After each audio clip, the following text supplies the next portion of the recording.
Up to here, okay? The pictures are extraordinary. The FBI is briefing now in Pennsylvania, and we want to take that. Right is Dr. Dennis Dirkmatt, professor of anthropology at Mercyhurst College. To my left is Coroner Miller from Somerset County. Something I want to correct right off the bat. There were some discrepancies, and for my part, I apologize. There was no military involvement in what happened here.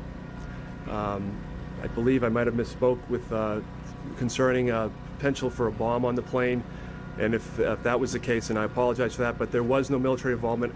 I hope that ends that line of questioning and we can move forward with other issues.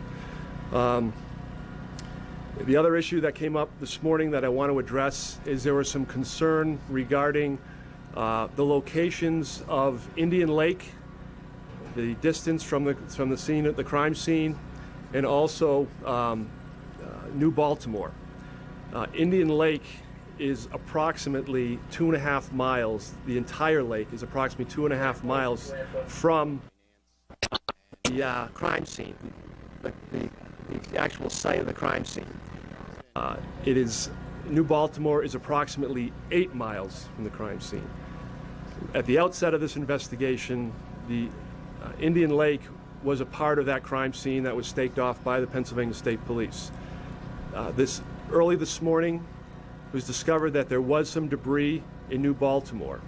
There was a question at the 10:30 news conference regarding whether it was feasible that debris from a crash at this location could travel 8 miles.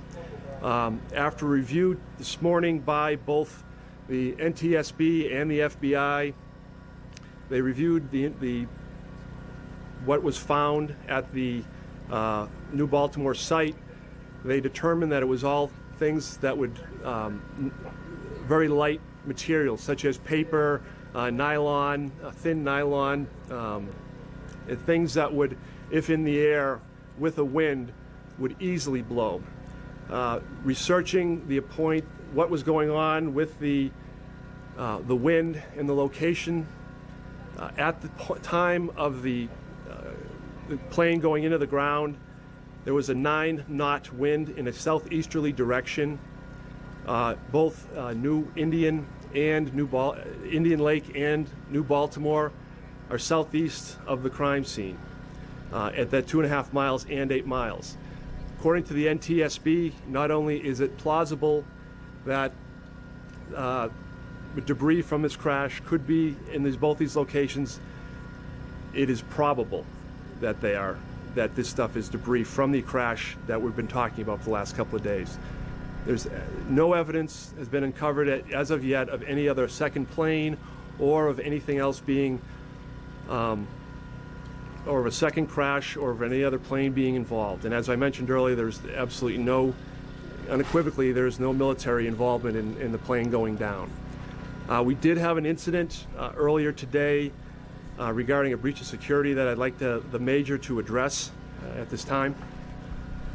Pennsylvania State Police continue our task of maintaining security at this crime scene. Shortly after 2 o'clock, we had 2 members of the media talk to our troopers and request that they take photographs in an area that we would have permitted photographs to be taken. They were told to specifically park in the field, but that under no circumstances were they attempt to cross that field or walk down the dirt road that was there. The trooper began to walk away, looked back. They were headed across the field towards the dirt road. They were immediately arrested, handcuffed, and they were being arraigned at a district justice office. From information that we obtained, we believe there are what you call stringers from New York City. I cannot stress enough, this is a crime scene. Not only is this a crime scene, this right now is a temple burial yard for those victims. We must maintain the integrity of that scene. Thank you. Briefing by the FBI, the state police in Pennsylvania, the coroner of Somerset County there as well, on the situation surrounding the crash of the plane in Pennsylvania on Tuesday. A quick note, and we'll move along here. The Coast Guard has said that it will reopen New York